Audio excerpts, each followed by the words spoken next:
Hello friends, welcome to our channel TNPSC exam preparation. வேலைக்கு போயிட்டுருக்கிறனால படிக்க டைம் இல்லையா? ஹவுஸ் ஒய்ஃபாக இருந்து வீட்டு வேலையே சரியாக போகுது. படிக்க எங்கே டைம் இருக்குதுன்னு நினைக்கிறீங்களா? உங்களுக்காக தான் இந்த வீடியோ. அங்கே இங்கே கலெக்ட் பண்ணி 120க்கும் மேற்பட்ட கொஷின்ஸை இந்த வீடியோவில் நம்ம பார்க்க போகிறோம். வாங்க வீடியோக்குள்ளே போகலாம். பாரதியார் மீது கொண்ட பற்றின் காரணமாக தன் இயற்பெயரை மாற்றிக்கொண்டவர் யார்?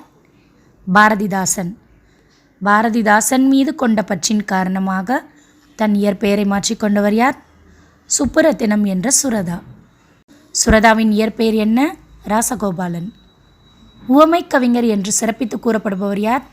சுரதா சுப்புரத்னதாசன். சுரதாவின் எந்த கவிதை நூலுக்கு தமிழக அரசின் பரிசு கிடைத்தது? தேன்மலை. பௌத்த காப்பியம் என்று போற்றப்படும் நூல் எது? மணிமேகலை. சிவகாமியின் சபதம் நூலின் ஆசிரியர் யார்? கல்கி கிருஷ்ணமூர்த்தி. நீதி நூல் எந்த ஆசிரியரால் இயற்றப்பட்டது? வேதநாயகம் பிள்ளை. தமிழில் முதல் புதினம் இயற்றியது யார்? வேதநாயகம் பிள்ளை. முதன்முறையாக இயற்றப்பட்ட புதினம் எது? பிரதாப முதலியார் சரித்திரம். உவமை கவி என்று சிறப்பு பெயர் பெற்றவர் சுரதா. காந்திய கவி என்று சிறப்பு பெயர் பெற்றவர் ந.க. ராமலிங்கனார். தேசிய கவி மற்றும் சிந்துக்கு தந்தை என்ற சிறப்பு பெயர் பெற்றவர் பாரதியார். புரட்சிக்கவி மற்றும் பாவேந்தர் என்ற சிறப்பு பெயர் பெற்றவர் பாரதிதாசன். சன்மார்க்க கவி என்ற சிறப்பு பெயர் பெற்றவர் ராமலிங்க அடிகளார். பெருஞ்சித்திரனார் பாவலரேறு. வாணிதாசன் கவிஞரேறு. ஆ வரதநஞ்சையர் புலவரேறு. தேவநேய பாவாணர் மொழிஞாயிறு. ரா இளங்குமரனார் தமிழ் திரு என்றெல்லாம் சிறப்பு பெயர்களை பெற்றுள்ளனர். காலத்திற்கேற்ப அறிவுரைகளை கூறும் புதிய ஆத்திச்சூடியை எழுதியவர் பாரதியார். நீதி நூல் என்ற நூலின் ஆசிரியர் வேதநாயகம் பிள்ளை.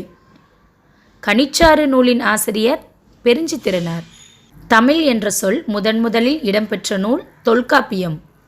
தமிழ்நாடு என்ற சொல் முதன்முதலில் இடம்பெற்ற நூல் சிலப்பதிகாரம். தமிழ்நாடு என்ற சொல் இடம்பெற்றுள்ள காண்டம் வஞ்சிக்காண்டம். தமிழன் என்ற சொல் இடம்பெற்ற நூல் திருவாசகம். தமிழன் கண்டாய் என்ற சொல் இடம்பெற்ற தாண்டகம் திருத்தாண்டகம்.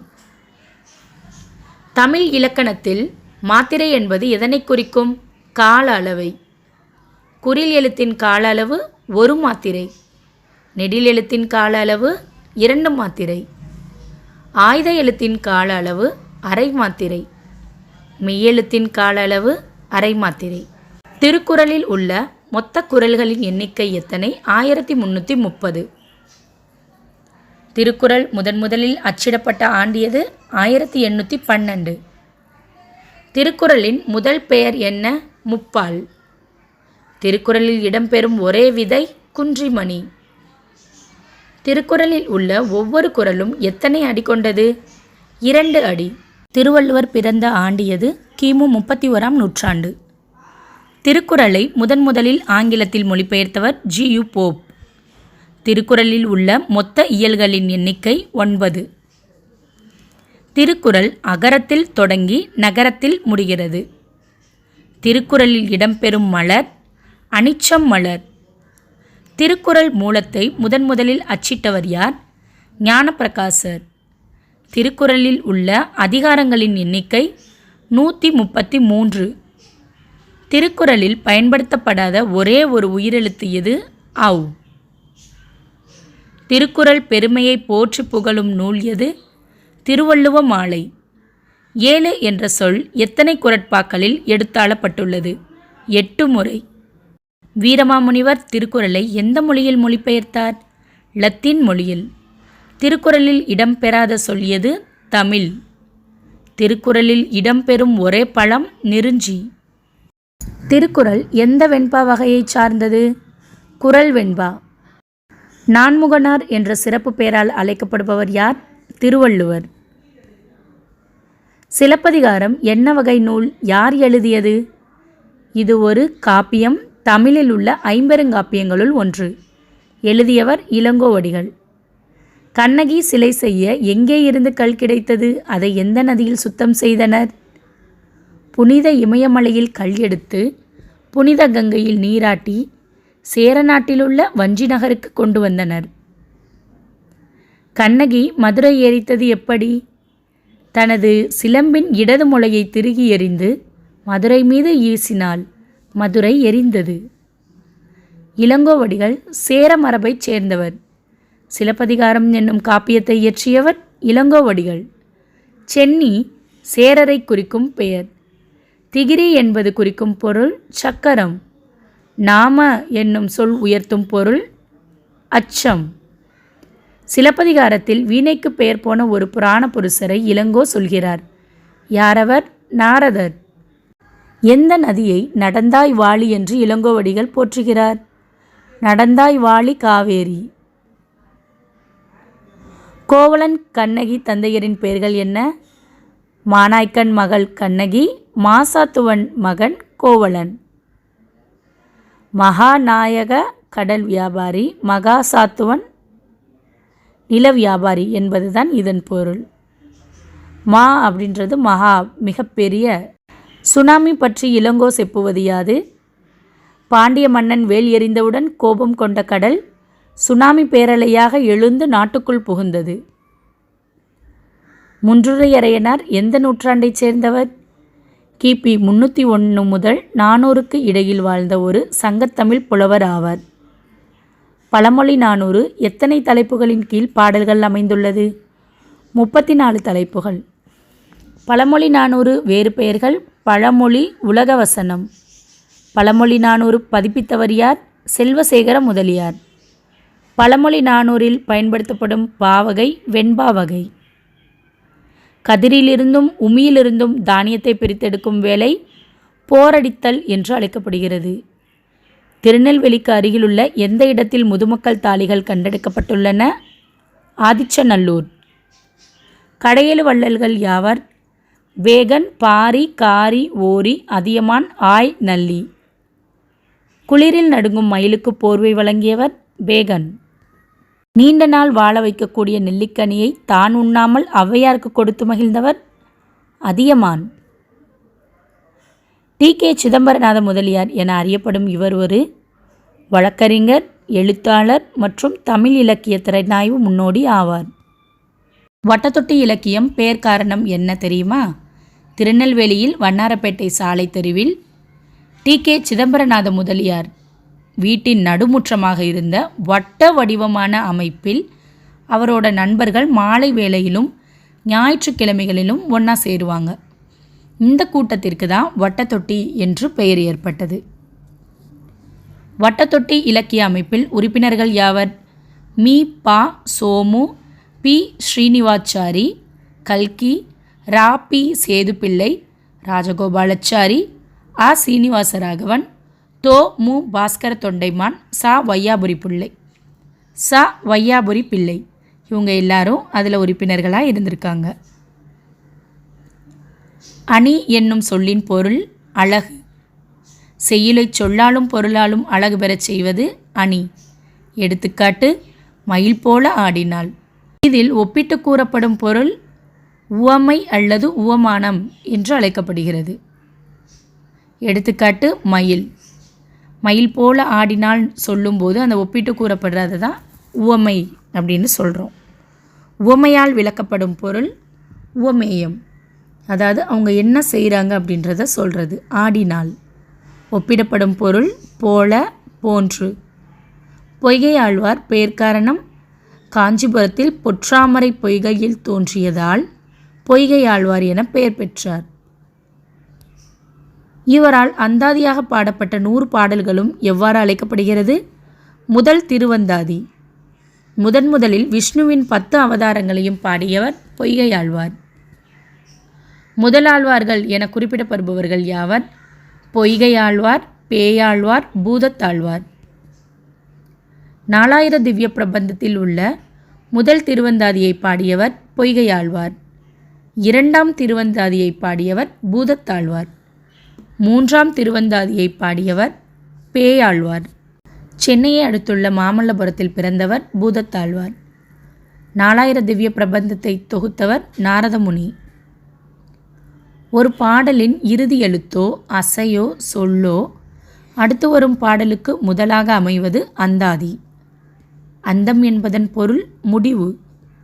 ஆதி என்பதன் பொருள் முதல். அறநெறிகளை தொகுத்து கூறும் நூல் அறநெறிச்சாரம். அறநெறிச்சாரம் எத்தனை பாடல்களை கொண்டது? 225 பாடல்களை கொண்டது. அறநெறிச்சாரம் இயற்றியவர் முனைப்பாடியார். இன்பம் பொழிகிற வானொலியாம் எங்கள் தமிழனும் தேன்மொழியாம் என்னும் பாடல் வரிகளை இயற்றியவர் யார்? நாமக்கல் கவிஞர் வே. ராமலிங்கனார். நம் காப்பிய மொழியான தமிழ் மொழி தமிழ் மக்களின் எதுவாக விளங்குகிறது? குரலாக விளங்குகிறது. கொல்லாமையை குறிக்கோளாகவும் எதை கொள்கையாகவும் கொண்டு எல்லா மனிதர்களும் இன்புற்று வாழ அன்பும் அறமும் உதவுகிறது. பொய்யாமை. நாட்டுப்புற இசையின் எளிமையை கையாண்டு கவிதைகள் எழுதியவர் யார்? உடுமலை நாராயணகவி. பகுத்தறிவு கவிராயர் என்று புகழப்படுபவர் யார்? உடுமலை நாராயணகவி. ஒன்றல்ல இரண்டல்ல என்னும் பாடலின் ஆசிரியர் யார்? உடுமலை நாராயணகவி. முல்லைக்கு தேர் கொடுத்தான் வேள்பாரி வான் முகிலினும் புகழ் படைத்த உபகாரி என்னும் வரிகளுக்கு சொந்தக்காரன் யார்? உடுமலை நாராயணகவி. இந்த 4 கேள்விகளில் எந்த மாதிரி வேண்டாலும் நமக்கு கேள்வி வரலாம். மொழியின் உயிர் நாடியாக விளங்குவது எது? பேச்சு மொழி. குழந்தையை நல்லா கவனிங்க என்னும் கூற்றிலுள்ள கவனி என்னும் சொல்லின் பொருள் என்ன? பாதுகாப்பு. என்னால் போக முடியாது என்னும் தொடரை ஓங்கி ஒலிக்கும் போது அது உணர்த்துவது என்ன? இயலாமை. எடுத்தல் படுத்தல் நலிதல் உழப்பில் திரிபும் தத்தமிழ் சிறிது உளவாகும் என்ற வரிகள் இடம்பெற்ற நூல் எது? புறநானூறு. எதன் மூலம் மனிதர்களின் சிந்தனை ஒரு தலைமுறையிலிருந்து அடுத்த தலைமுறைக்கு கொண்டு செல்லப்படுகிறது? மொழி. மனிதர்களின் சிந்தனை காலம் கடந்து வாழ்வதற்கு காரணமானது எது? இலக்கியம். மொழியின் முதல் நிலை எனப்படுவது எது? பேசுவதும் எழுதுவதும். எந்த வடிவில் அமையும் மொழியானது உடனடி பயன்பாட்டிற்கு உரியது? ஒளி வடிவில். நம்ம பேசுகிறது தான் ஃபஸ்ட்டு ரீச் ஆகும். எண்ணப்படுவது, நினைக்கப்படுவது, கனவு காண்பது ஆகியனவும் மொழியே என கூறியவர் மு. வரதராசனார். பேச்சு வழக்கில் மாறுபடக்கூடிய ஒரே மொழியின் வெவ்வேறு வடிவங்கள் எவ்வாறு அழைக்கப்படும்? வட்டார மொழி. வாழும் இடத்தின் நில அமைப்பு, இயற்கை தடைகள் போன்றவற்றால் பேசும் மொழியின் சிறு சிறு மாற்றங்கள் ஏற்பட்டு புதிய மொழி உருவாதல் எவ்வாறு அழைக்கப்படுகின்றது? கிளை மொழி. தமிழின் கிளை மொழிகளில் பொருந்தாதது எது? மராத்தி. ஒரு மொழி நீண்ட காலம் நிலை பெறுவதற்கு எது இன்றியமையாதது? எழுத்து வடிவம். வல்லின உகரங்கள் சொல்லின் இறுதியில் வரும்போது தனக்குரிய ஓசையிலிருந்து குறைந்து ஒலிக்கும் உகரம் எவ்வாறு அழைக்கப்படும்? குற்றியல் உகரம். குசுடு துபுரு ஆகிய 6 வல்லின உகரங்களும் சொல்லின் இறுதியில் வரும்போது ஒரு மாத்திரை அளவிலிருந்து எவ்வாறு மாறி ஒலிக்கும்? அரை மாத்திரையாக குறைந்து ஒலிக்கும். முப்பாற்புள்ளியை தொடர்ந்து வரும் குற்றியலுகரம் எவ்வாறு அழைக்கப்படும்? ஆயுதத்தொடர் குற்றியலுகரம். ஒலியியல் என்பதை குறிக்கும் ஆங்கில சொல் எது? ஃபொனாலஜி. லிங்குவிஸ்டிக்ஸ் என்பதன் பொருள் என்ன? மொழியியல். 1 என்ற குற்றியலுகரச் சொல்லின் மாத்திரை அளவை கண்டுபிடியுங்கள். 1 என்ற குற்றியலுகரச் சொல்லின் மாத்திரை அளவு 2. ஓ குறிப்பது ஒரு மாத்திரை, இன் அரை மாத்திரை, ரு அரை மாத்திரை. சொல்லின் இறுதியில் வருவதால் ரு தனது ஒரு மாத்திரை அளவிலிருந்து அரை மாத்திரையாக குறைந்து ஒலிக்கும். எந்த சார்பெழுத்து தற்போது உரைநடை வழக்கில் இல்லை, ஆனால் இலக்கியங்களில் மட்டுமே உள்ளது? குற்றிய லிகரம். ஜென் என்னும் ஜப்பானிய மொழி சொல்லின் பொருள் என்ன? தியானம் செய். புத்த மதத்தை சார்ந்த துறவியரில் ஒரு பிரிவினர் எவ்வாறு அழைக்கப்படுகிறார்கள்? ஜென் சிந்தனையாளர்கள். ஜென் சிந்தனையாளர்கள் தமது சிந்தனைகளை எவ்வாறு விளக்கினர்? சிறு நிகழ்ச்சிகள், எளிய கதைகள். ஜென் சிந்தனையாளர்கள் பெரும்பாலும் வாழ்ந்து வந்த பகுதிகள் யாவை? சீனா, ஜப்பான். உண்மை ஒளி கதையில் ஜென் குரு எதை உண்மை ஒளியாக கூறுகிறார்? சக மனிதனை உடன் பிறந்தவனாக கருதும்போது. உவமையும் உவமிக்கப்படும் பொருளும் சேர்ந்து வருவது எவ்வாறு அழைக்கப்படும்? உருவக அணி. ஒரு தொடரில் வரும் இரு பொருள்களை ஒன்றை உருவகப்படுத்தி மற்றொன்றை உருவகப்படுத்தாமல் விடுவது ஏகதேச உருவக அணி. ஏகதேசம் என்னும் சொல்லின் பொருள் ஒரு பகுதி. தேன் போன்ற தமிழ் என்று கூறுவது உவமை அணியாகும். தமிழ் தேன் என்று கூறுவது உருவக அணியாகும். அறிவு என்னும் விளக்கை கொண்டு அறியாமையை நீக்க வேண்டும் என்று கூறுவது ஏகதேச உருவக அணியாகும்.